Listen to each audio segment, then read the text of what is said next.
ખજૂર એ પ્રકૃતિ તરફથી મળેલી એક અદ્ભુત ભેટ છે, જેને આયુર્વેદમાં પુષ્ટિવર્ધક અને બળવર્ધક માનવામાં આવે છે. ખજૂરના મુખ્ય 3 સ્વરૂપો આપણે ત્યાં જોવા મળે છે: ખલેલા, ખજૂર અને ખારેક. જ્યારે ખજૂરના ઝાડ પર ફળ આવે ત્યારે શરૂઆતમાં તે કાચા અને કરકરા હોય છે, જેને આપણે ખલેલા કહીએ છીએ. આ ખલેલા જ્યારે પૂરેપૂરા પાકી જાય ત્યારે તે નરમ અને કાળાશ પડતા ખજૂર બને છે. અને જ્યારે આ જ ખજૂરને વિશિષ્ટ રીતે સૂકવવામાં આવે ત્યારે તે ખારેક બને છે. આ ત્રણેય સ્વરૂપો પોતપોતાની રીતે પોષક તત્વોથી ભરપૂર છે. ખજૂરમાં વિટામિન અ, સી અને કે ઉપરાંત આયર્ન, પોટેશિયમ, મેગ્નેશિયમ અને ફાઇબર જેવા ખનિજોનો અખૂટ ભંડાર હોય છે. આયુર્વેદની દ્રષ્ટિએ જોઈએ તો ખજૂર શીતળ પ્રકૃતિની છે, જે શરીરમાં પિત્ત અને વાયુના દોષોને સંતુલિત કરે છે. જે લોકો શારીરિક નબળાઈ અનુભવતા હોય અથવા જેમનું વજન ઓછું હોય, તેમના માટે ખજૂર અને દૂધનું સેવન રામબાણ ઇલાજ સમાન છે. લોહીની ઉણપ એટલે કે એનિમિયાના દર્દીઓ માટે ખજૂર આશીર્વાદરૂપ છે, કારણ કે તેમાં રહેલું આયર્ન હિમોગ્લોબિનનું સ્તર ઝડપથી વધારે છે. તે હૃદયના સ્નાયુઓને મજબૂત બનાવે છે અને શરીરમાં કોલેસ્ટ્રોલનું પ્રમાણ જાળવી રાખે છે. પાચનતંત્રની વાત કરીએ તો ખજૂરમાં રહેલા દ્રાવ્ય ફાઇબર્સ કબજિયાતની સમસ્યાને કાયમી માટે દૂર કરવામાં મદદ કરે છે અને આંતરડાના સ્વાસ્થ્યને સુધારે છે. ખજૂર માત્ર શારીરિક શક્તિ જ નહીં, પણ માનસિક સ્વાસ્થ્ય માટે પણ ઉત્તમ છે. તેમાં રહેલું મેગ્નેશિયમ બ્લડ પ્રેશરને નિયંત્રિત કરવામાં મદદ કરે છે અને સ્ટ્રેસ ઘટાડે છે. ખાસ કરીને ગર્ભવતી મહિલાઓ અને વધતા બાળકો માટે ખજૂરનું સેવન ખૂબ જ ફાયદાકારક છે, કારણ કે તે હાડકાંને મજબૂતી આપે છે અને મગજના વિકાસમાં મદદરૂપ થાય છે. સવારે ખાલી પેટે 3 થી 4 ખજૂર ખાવાથી દિવસભર શરીરમાં સ્ફૂર્તિ જળવાઈ રહે છે. આ સિવાય ખજૂરનો ઉપયોગ ખાંડના વિકલ્પ તરીકે પણ કરી શકાય છે, જે ડાયાબિટીસના દર્દી અને હેલ્થ કોન્શિયસ લોકો માટે મીઠાઈ બનાવવામાં ખૂબ ઉપયોગી નીવડે છે. એ પ્રકૃતિ દ્વારા માનવજાતને મળેલી એક એવી અણમોલ ભેટ છે, જેને સુપરફૂડની શ્રેણીમાં મૂકવામાં આવે છે.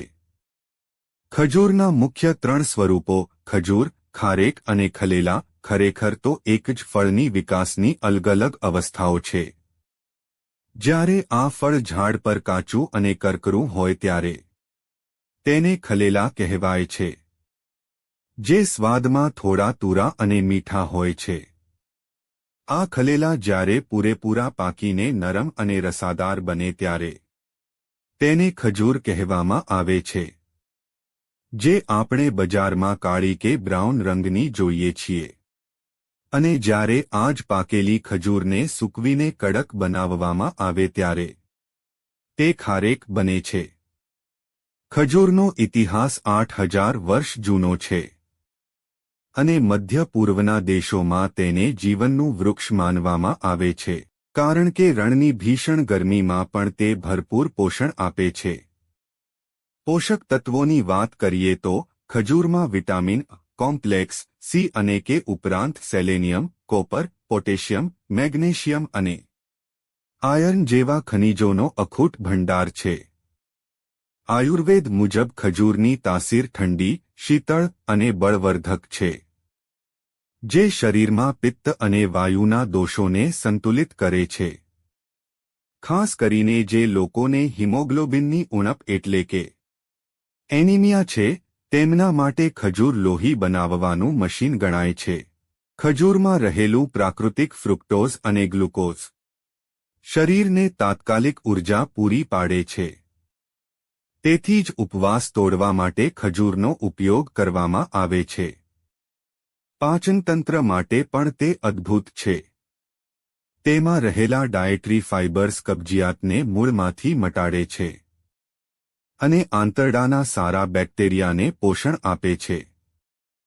હૃદયના સ્વાસ્થ્ય માટે તેમાં રહેલું પોટેશિયમ બ્લડ પ્રેશરને કંટ્રોલમાં રાખે છે અને હાર્ટ એટેકનું જોખમ ઘટાડે છે.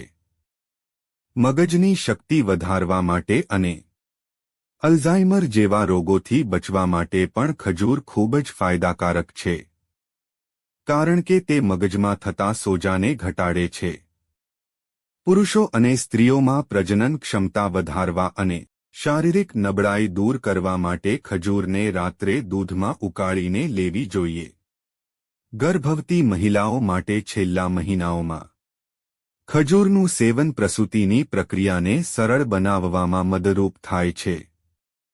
આજકાલના સમયમાં જ્યારે સફેદ ખાંડ ઝેર સમાન માનવામાં આવે છે, ત્યારે ખજૂર એક શ્રેષ્ઠ કુદરતી ગળપણ છે, જેનો ઉપયોગ મીઠાઈ, સ્મૂધી અને બેકિંગમાં કરી શકાય છે.